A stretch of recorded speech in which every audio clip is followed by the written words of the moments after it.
Hello everyone, I am Neha Patil. Welcome you all in today's session. Today we are going to see the non-recursive post-order traversal of a binary tree. In previous two videos we have seen the non-recursive pre-order and the in-order traversal of a binary tree. Now today we will see the implementation of non-recursive post-order traversal of a binary tree. So I have taken this example. So firstly I will explain you how the post-order traversal works here. So as you know that in case of the post order traversal, we are going to traverse the LRD technique. That is we have to visit the left side first, then we have to visit the right side, and then we have to visit the main root node. This is the post order technique. So for this tree, if we see it, then it will work like this is the left side is there. In the left side again this is the L, this is the R, and this is the D is there. So our output should be like DEB. So if you see DEB. So this left is over. Then we have to go to the main right side. Again in the main right side, this is the L, this is the R, and this is the D is there. So we have to follow FGC. If you see FGC. And at the end we have to go to the main root node, that is the A is there. So like this way we have to follow the post order traversal. So always you have to remember post order traversal technique is nothing but what the LRD technique is there. That is the left side, then the right side, and then the main root is there. So visit like this way, then you will get the post order traversal. Now whenever we are going to see the implementation part of this post order traversal technique, then here as we are going to traverse like the left, right, and then the main root node. So here single stack is not sufficient. What we have to do here, we have to use the two stacks like this way. I have drawn here the stacks. So we have to use the two stacks here. And then now I will explain you how to use these two stacks here. Again always as we are going to start the any traversal from the root node. So again here also we have to start from the root node, that means from the A. This is the root is there. Then take this root node and push it onto the first stack. So I will push A onto the stack. Then what we will do here, we will check whether this first stack is empty or not. If the first stack is not empty, then we have to delete this element and we have to push it onto the second stack. So I will push A onto the second stack. And now what I will do here, whatever be the deleted node is there from the first stack, that node's left and right children I will push onto the first stack. That means like in this case I have deleted the A. So A's left child is B and right child is the C. So that two children we have to push onto the first stack. So B and C I will push onto the first stack. After pushing this, once again check whether the condition, whether the stack 1 is empty or not. If the stack 1 is not empty, delete this topmost element, that is the C, and push it onto the second stack. And C's children, that is the F and G, now we have to push onto the first stack. So if you see the F and G, I am pushing onto the first stack. After this, once again check the condition whether this S1 is empty or not. As in this case S1 is not empty, delete the topmost node, that is the G, and push it onto the second stack. And then G's left and right child we have to push onto the stack. But now in this case G is not having any left and the right children, so we are not going to push anything.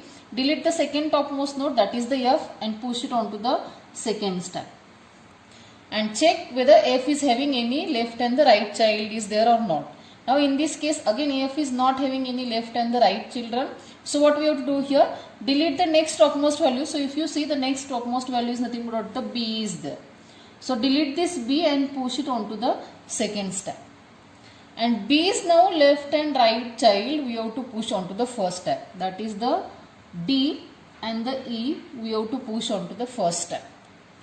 As the S1 is again not empty here, delete the topmost, that is the E, and push it onto the second stack. And check E's left and right children. But E is not having left and the right child, so we are not going to push anything.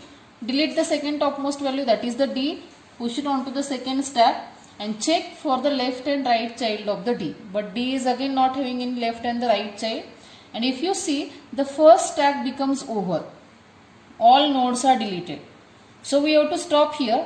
And if you see, this is how the second stack is there. So from the second stack, now what we have to do here, one by one value we have to delete and just we have to print. So first value I will delete, that is the D, I will print it. Second I will delete, I will print it. Third I will delete, I will print it. Fourth I will delete, I will print it.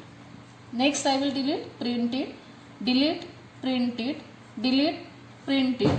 Stack empty, we have to stop, and if you see our output is D, E, B, F, G, C, A. That is D, E, B, F, G, C and A. That means the output is correct. So in this way we have to make use of these two stacks for this traversal technique here. So this is what the theoretical explanation is there. Now we will see the code related with this. So if you see, this is the function post order. The first statement is stack S1 and the S2. So again, this stack is nothing but what? Whatever with the class stack is there, in that class stack we have mentioned the functions like the push, empty and the pop function definitions we have explained there, and that already I have explained you in the pre-order traversal technique. So that same class we have to use here. Only as we need here the two stacks here, that is the S1 and S2. So declare here the two objects. In previous cases like the pre-order traversal and in the in-order traversal, we need only the single stack. But now here in this case, as we need the two stacks, so declare here the two objects S1 and the S2. Then as we are going to start from the root node, so this is the first statement, node pointer T is equal to root. So that means now in this case, this will act like the T is there. S1 dot push T, that means whatever I have shown you like this way, A we have to push it onto the stack. While not S1 dot empty, that means if the stack is not empty, T is equal to S1 dot pop, that means we are going to delete the A, and S2 dot push T, that means on the second stack we have to push that A. And then if deleted node is having the left and the right child, that is if T left is not equal to null, S1 dot push T left. If T right is not equal to null, S1 dot push T right. That means A's left and right child we have to push onto the stack. Like in this case B and the C I have pushed onto the stack.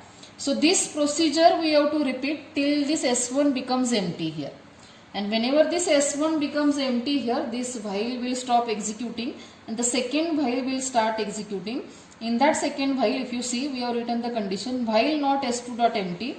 That means till this S2 becomes empty, only root is equal to S2 dot pop. That means one by one value we have to delete and see out that value. Just we have to print. So we will get the output like this way. So this is the very easy code as compared to the pre-order and the in-order traversal.